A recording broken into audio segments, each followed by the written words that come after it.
એકાદશી વ્રતમાં આપણે શિંગોડાના લોટનો ઉપયોગ કરીને શીરો, કઢી, બફવડા, પાતરા અને કટલેસ તો બનાવતા જ હોઈએ છે, પણ આજે આપણે આ બધી વાનગી કરતાં કંઈક અલગ એવી શિંગોડાના લોટની બરફી બનાવીશું અને તેમાં સૂંઠ, કાજુ અને કોપરાનો પણ ઉપયોગ કરીશું, જેથી એકદમ હેલ્ધી બનશે. તો સૌ પ્રથમ મેં 100 ગ્રામ અથવા તો 1 કપ શિંગોડાનો લોટ લીધો છે, જે કોઈ પણ કિરાણા સ્ટોર પર કે ઓનલાઈન સરળતાથી મળી જાય છે. હવે જાડા તળિયાવાળી મોટી કડાઈમાં 1/4 કપ અથવા તો 60 ml ઘી ગરમ કરી તેમાં શિંગોડાનો લોટ ઉમેરી લોટ બિલકુલ કોરો ન રહે તેમ ઘી સાથે મિક્સ કરીશું અને જેમ શીરો કે સુખડી બનાવતી વખતે લોટને ધીમા તાપે શેકીએ છીએ તે જ રીતે તેને શેકીશું. તાવેથા વડે સતત હલાવતા રહેવું, જેથી લોટ કડાઈના તળિયે બિલકુલ ચોંટે નહીં. આ લોટ ગ્લુટેન ફ્રી હોવાથી શરૂઆતથી શેકવામાં વધુ ઘી ન લેવું, પછી જરૂર લાગે તો બીજું 2 ટેબલસ્પૂન ઘી ઉમેરી શકાય છે. એટલે આટલો લોટ શેકવામાં 80 થી 90 ml ઘીની જરૂર પડી છે. 5 થી 7 મિનિટ સુધી લોટને શેક્યા પછી તે ફૂલીને તેમાં જાળી પડતી દેખાય છે. લોટ શેકાવાની સુગંધ આવે એટલે તેમાં 1/3 કપ કાજુનો પાવડર અને અડધો કપ સૂકા કોપરાની છીણ ઉમેરી મિક્સ કરી તેને પણ 1 મિનિટ માટે શેકી લઈશું.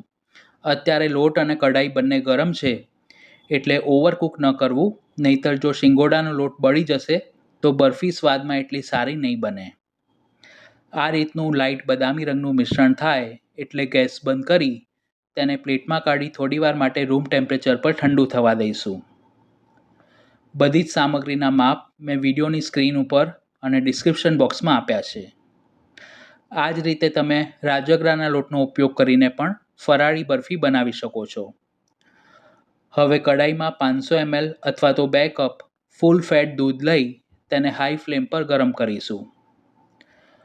મોહનથાળ બનાવતી વખતે જેમ આપણે ખાંડ અને પાણીની ચાસણી કરીએ છીએ તે રીતે તમે ચાસણી કરીને પણ આ બરફી બનાવી શકો છો, પણ દૂધનો ઉપયોગ કરવાથી તે વધુ પૌષ્ટિક અને સ્વાદિષ્ટ બને છે.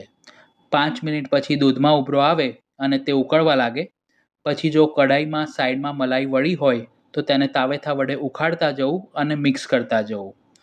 ઉકળતા દૂધમાં 1/4 કપ ખાંડ ઉમેરી તે ઓગળે અને તેનું પાણી બળે અને રબડી જેવી ઘટ કન્સિસ્ટન્સી થાય ત્યાં સુધી તેને હાઈ ફ્લેમ પર તાવેથા વડે હલાવતા રહીશું.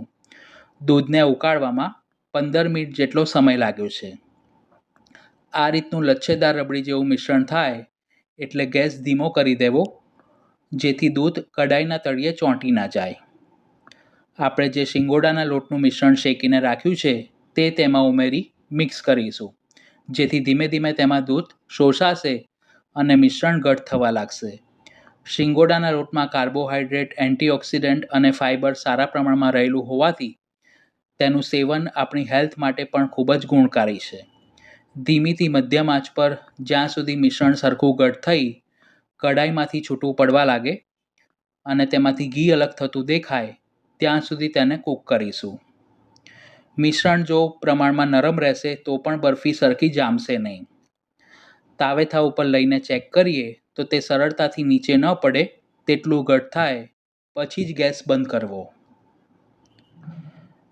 હવે તેમાં ફ્લેવર માટે અડધી ચમચી ઇલાયચી પાવડર અને 2 ચમચી સૂંઠનો પાવડર ઉમેરી મિક્સ કરીશું. ચોમાસું કે શિયાળાની સિઝન દરમિયાન આપણે સુખડી, શીરો કે બીજી કોઈ હેલ્ધી મીઠાઈ બનાવતી વખતે તેમાં થોડા પ્રમાણમાં સૂંઠનો પાવડર ઉમેરીએ તો તેની ફ્લેવર પણ સારી આવે છે અને શરદી અને કફમાં પણ રાહત આપે છે. હવે મિશ્રણ થોડું ઠંડુ થાય પછી તેને બટર પેપર પાથરેલી ચોકીમાં કાઢી ઇક્વલ લેવલમાં સેટ કરીશું. આ મિશ્રણમાંથી શિંગોડાના લોટના ફરાળી લાડુ પણ બનાવી શકાય છે. બરફી વધુ આકર્ષક લાગે તેના માટે તેના ઉપર કાજુના ફાડાથી સજાવટ કરીશું. અત્યારે મિશ્રણ ગરમ છે એટલે તેને 2 કલાક માટે રૂમ ટેમ્પરેચર પર સેટ થવા દઈશું. ગરમ હોય ત્યારે કોઈપણ મીઠાઈને ફ્રીઝમાં ન મૂકવી, નહીતર તે સરખી જામતી નથી. 2 કલાક પછી ચેક કરીએ તો બરફી સરખી રીતે જામી ગઈ છે. બટર પેપર સાથે જ તેને ચોકીમાંથી બહાર કાઢી એક સરખા લંબચોરસ પીસ કરીશું. આમાં આપણે દૂધનો ઉપયોગ કર્યો છે એટલે તેને 2 થી 3 દિવસ સુધી રૂમ ટેમ્પરેચર પર અને 10 થી 15 દિવસ સુધી ફ્રીઝમાં સ્ટોર કરી શકાય છે. આ રીતે સામગ્રી સિદ્ધ કરી આપણે શ્રી પ્રભુને દૂધ ઘરમાં કે ફળાહારમાં પણ ભોગ ધરી શકીએ છીએ. તો એકદમ પૌષ્ટિક એવી શિંગોડાના લોટની ફરાળી બરફી બનીને તૈયાર છે. તેને સર્વિંગ પ્લેટમાં સર્વ કરીશું. બરફીનું ટેક્સચર હું તમને તોડીને બતાવું તો તે અંદરથી એકદમ સોફ્ટ બની છે. તો આ બરફી તમે પણ ઘરે જરૂર બનાવજો. રેસીપી પસંદ આવી હોય તો વિડીયોને લાઇક અને શેર કરજો. ચેનલને સબસ્ક્રાઇબ કરી બાજુમાં આપેલા બેલ આઇકોન પર ક્લિક કરજો. Thanks for watching this video.